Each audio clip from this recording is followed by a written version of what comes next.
Stephen. Hi Nathan, how you doing? How are you? Not too bad. So, in this squad that you've named, there's quite a few injury issues still with the likes of Queen Kelleher, Aaron Connolly, James McLean. Can you give us an update as to what's going to happen over the next few days and how likely they are to be ready for Serbia? Yeah, there is a bit of uncertainty, alright. I will agree with that. I think Queen is obviously an abdominal tear, but he's, we have till next Wednesday till the game. So we'll meet up on Sunday in Manchester and he'll join up with the squad and we'll assess him. We'll see how his rehab goes in between now and then. James is early enough days in his rehab as well, James McLean, so we'll have to see how that goes. It's too early to predict that. And Aaron Connolly, I think Aaron Connolly will be okay. I think I'm positive that he has had a fractured rib and he's been coming back, but he has resumed training, and we're hopeful that we'll have him next week.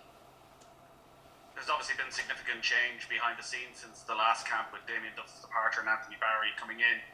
Can you talk about the process of replacing Damien Duff and how you came to deciding that Anthony Barry was the one to come in, and also on Damien Duff's departure so sudden, did you feel in any way let down that he wasn't here to see it through till the end? No, I think, Damien Duff, absolutely legendary player, one of the great Irish players, and a terrific coach, and we're delighted to have him here, and he resigned obviously for private reasons, and Anthony's replaced him. We're still forging a relationship, and he's been very bright over the last few weeks, but that's really it. It's about players ultimately, and we've got a bigger squad than we normally would have with 29 players, and football is about players, and we mustn't lose sight of that. We'd rather focus on that really, on the players that we've got. I think one of the things that's interesting, Nathan, is that we have 12 players that have come through the international setup, the under-21s, and into the senior team. That's 12 in the last couple of years in this squad. So we've players from the four corners of Ireland, really, the four provinces. We've got Queen Kelleher, obviously from Ringmountain Rangers. We've got St Kevin's Boys, the goalkeeper, Shamrock Rovers, the Manchester Irish, Man United, and O'Shea at St Kevin's, Ryan Manning at Merview in the midfield, Jason Knight at Cabinteely, Jason Malumbi, Villa FC, Josh Cullen, sort of the London Irish at West Ham, and the forward Ronan Curtis at Derry, Troy Parrott at Belvedere, and Aaron Connolly at Merview, and that's like grassroots clubs who are producing players who are being either produced then with the National League clubs or going to England, and that's we didn't have that for 8 years of hardly anyone coming through, and all of a sudden we've got 12 players coming through the system now to join up the good experienced players that we have.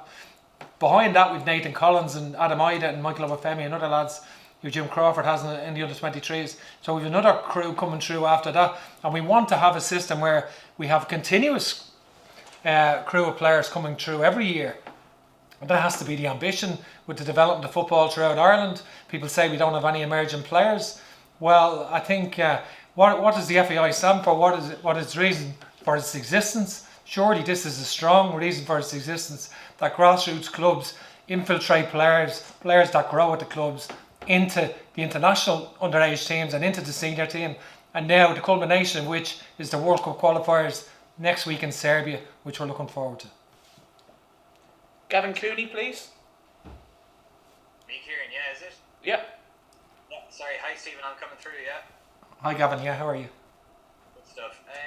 Shane Duffy, Stephen, has played every minute under your tutelage so far, but he's had a fairly torrid time at Celtic since you were last involved in the international squad. So is he still an automatic starter for you, or is his place under threat?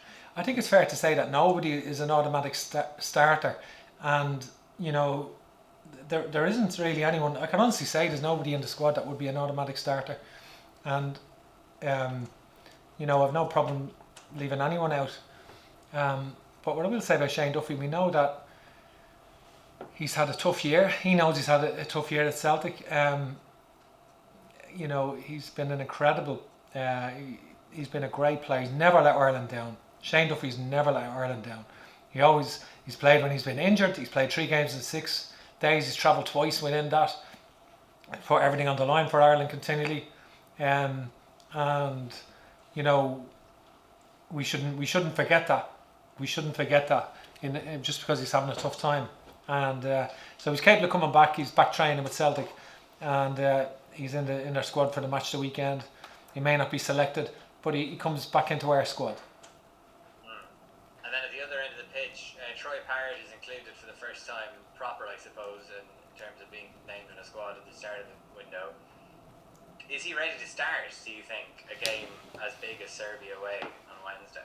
No, I think it's fair to say that Troy is unlikely to start against Serbia, and I think he has found life goals hard to come by, obviously, since he started playing in the Championship in League One. But you know, we've seen him play live. One thing that he's done, his work rate has been really exceptional. He gives everything for the team all the time, and I think we understand Troy is in the team because we've seen it with our own eyes from when he was 15, 16, 18, under 19s, under 21s. Scored 5 exceptional goals for me in about 4 games, really top class against good teams.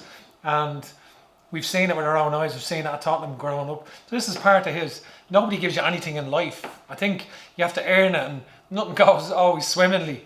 And goes, you know, where you just come in and hit the ground running, and maybe Haaland or something at Dortmund. Maybe that's happened for him, but not too many others. And I think he's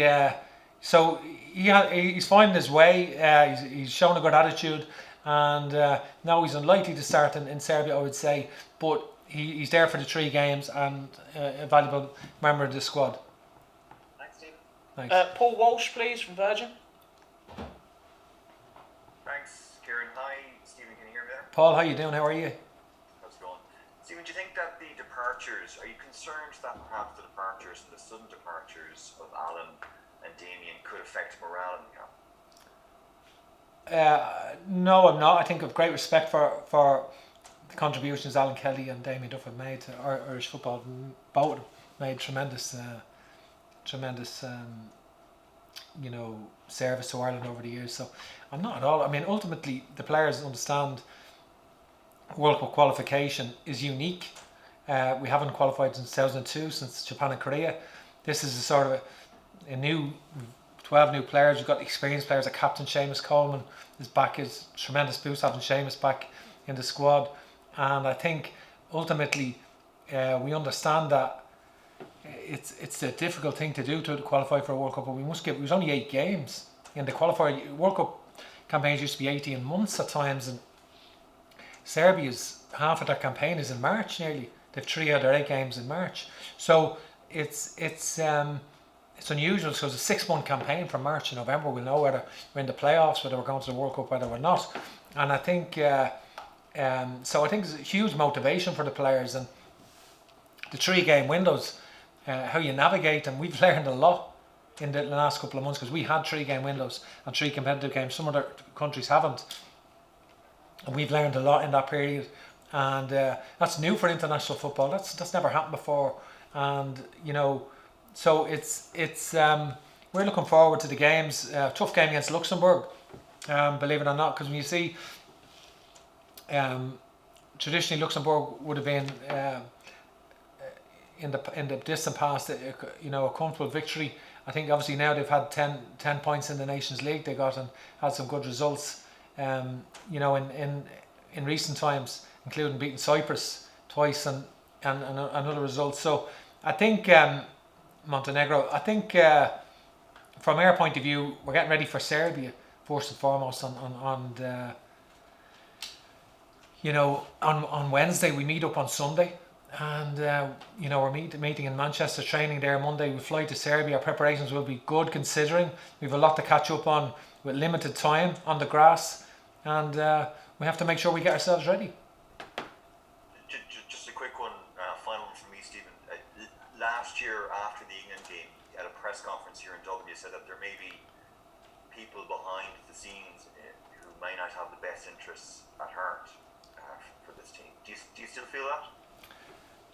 You know, I think, listen, Paul, I'm just really focusing on the game. We're playing Serbia, and you know, we've got 3 good games this week against Serbia, Luxembourg, and we play Qatar obviously in Hungary, and we're getting ready to train, and we're all our energy is really focused on that, at this stage. That's what I would say. Thank you. Best of luck. Thanks. Dan Pitcher, please. Thanks, Kieran. Hi, Stephen. How's it going? How you doing? How are you? Good, not too bad. Listen, I wanted to ask you just in terms of the goalkeeping situation. Obviously, Darren Randolph for obvious reasons. Queeving Keller, Gavin Bazunu getting a call up to the senior squad for the first time. Mark Travers, Kieran O'Hara. How do you see that? Is that a positive headache for you to have now heading into a new campaign? Yeah, I could see why people would be concerned. The lack of experience. Like, I think I understand that. I think Darren in the sort of 7 competitive games that Darren's played, just conceded 4 goals. So I think someone said he played 38 consecutive games. It was just said to me whether that in terms of competitive games, whether that's true. So he's been a very consistent player for Ireland. Queeving has had obviously played 10 under-21 internationals for me, under me, and he was brilliant. Did very well. I think he's played 5 games for Liverpool this year, 2 in the Champions League. So he's used to big games, and that won't be an issue for him. Mark Travers is definitely the next one in, and Mark is obviously played for Ireland already, made his debut, and played some important games for Bournemouth, and had a recent spell at Swindon. We've seen obviously the other Gavin do brilliantly at he's a brilliant young prospect, and Kieran, who's been in the squad before. So that's where we are at the moment. They're the best goalkeepers that we have. And one more from me then. I suppose like you've had quite a length of time to give a little bit, a little reflection on how things have gone over the last number of months since you took over, results wise and other aspects as well.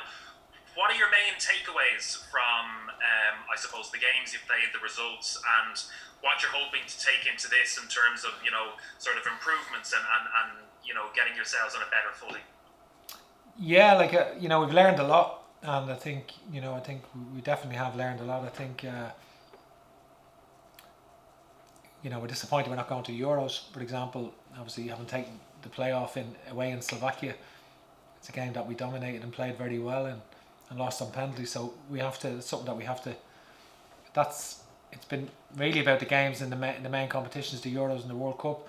I think the Nations League, we were a bit experimental for sure. We introduced a lot of players. I don't need to go over the whole the absence of players we had with COVID and so forth. That's been well documented, but we learned a lot, and we have to be more tactically more flexible for sure, and we have to adapt quicker, I think, to game plans. And I think but we showed a lot of promise in in periods of a lot of those games, and as I said, we've learned a lot about our preparation behind the scenes for the 3-game windows, and hopefully we can improve all aspects of our preparation and get ready for Serbia on Wednesday. Thank you, Stephen. Thank you. Thanks, Okay, Chris. guys, we've got about 3-4 minutes left. We'll move on to Damien Spellman, please. Stephen. Hi Damien, how you doing? Good, thanks, Ian. Stephen, just when you look back at, as you say, the coronavirus, how it interrupted you last year, look at the injuries you've got now, do you ever sit back and bemoan your luck at all? No, not really. It's a real privilege to manage Ireland. I'm very fortunate. I realise that. Great honour. I see what you mean. Some players that are missing. We spoke about John Egan, how important he is. James McCarthy in the midfield, Darren Randolph, and other players. But I think I'm very happy with the squad that we've got. Got a good blend of youth and experience. Yeah, some of the players are not getting the action, the action that you'd want. Like Callum Robinson, for example, who was, hasn't played in a while and is an important player. So I think that's the reality of where we are at the moment. But we doesn't mean that we can't come together and put in a really strong performance in Serbia, and we want to make sure we're ready. Serbia are, when I look at their you know, they've got 7 or 8 attacking players playing at the top club clubs around Europe, and it's difficult to predict what 3 they have, because they genuinely have real strength and depth in their attacking play. But it's immaterial really, because really we've got to focus on getting ourselves right and making sure we're absolutely right for the game itself, and make sure that we can prepare as best we can in the short time, maximise the time we have. You asked about Troy Parrott earlier. At the other end of the scale, you've got Shane Long back in the squad. What can Shane bring to the squad at 34? Yeah, well,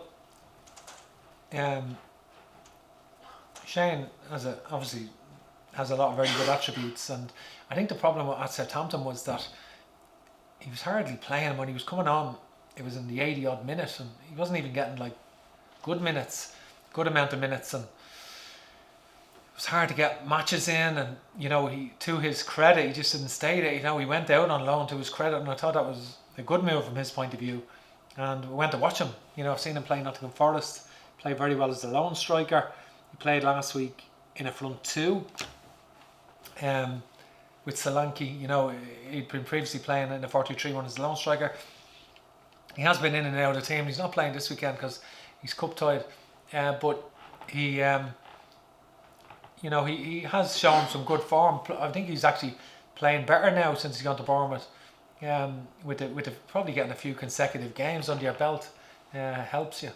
It's not perfect because he's not playing every game, but it's you know, that's where it is. Thank you. Good luck. Thanks. Ed Leahy, RTE. Thank you. Stephen, I suppose first of all, just you mentioned lack of experience in goal and I suppose injuries at the back. Richard Keogh, Kieran Westwood played against each other last night in the Championship. Were either player considered for this squad? Yeah, both players, in fact, Ed, were considered, you know, and I think Kieran isn't available really at the moment to be for selection. He had broken ribs and he missed a month, and it was a surprise to see him in the team sheet last Saturday actually, and I'd spoke to him to check his availability, but he's not even training at the moment with Sheffield Wednesday, and he can't train. He's just, you know, he's just sort of putting himself on the line and getting through matches and not training, and as he still has recovering from a broken rib. Richard, yeah, sure, I've been to watch Huddersfield and so forth. I've seen him play Luton, seen him play other matches, and you know, he's getting back into it, and yeah, you know, he's done brilliantly to rebuild his career, to be fair. Well, another question, just if you just clarify, is Westwood still? Is he still keen to play for Ireland? Yeah, no, he has said he's keen to play for Ireland, but he's ruled out because he's in his view, in his words, he's only 60% fit at the moment. Oh yeah. In his words. Cool. And so then, just in terms of the Serbia game, is the benchmark for that performance the Slovakia away match, I suppose? And what do you expect from the Serbia team, considering they have a difficult start to their campaign? They want to make an impression at home, I suppose. Yeah, we did see contrasting performances. We've seen obviously Serbia go and beat Norway away, and they were very impressive in that in the semi-final of the playoff, where they dominate and definitely deserve to win that. And obviously Scotland, you know, got a great result there, you know, and you have to admire that.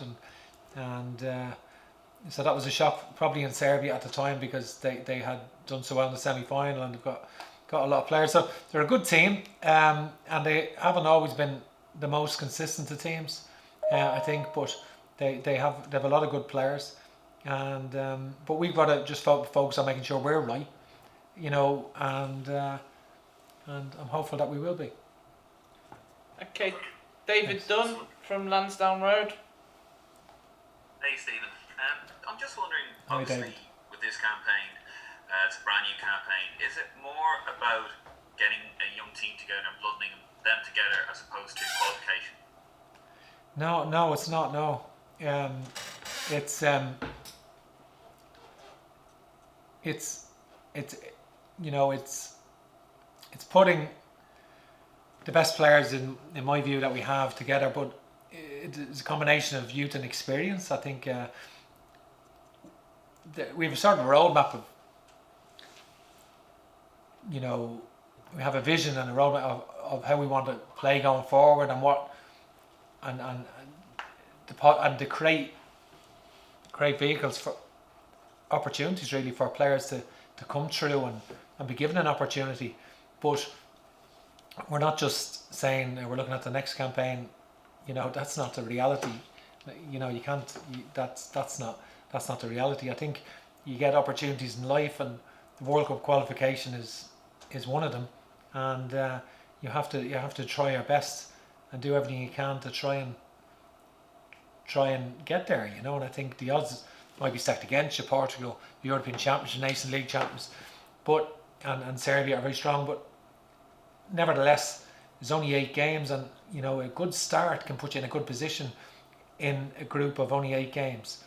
A lot of the other groups have 10 games, obviously.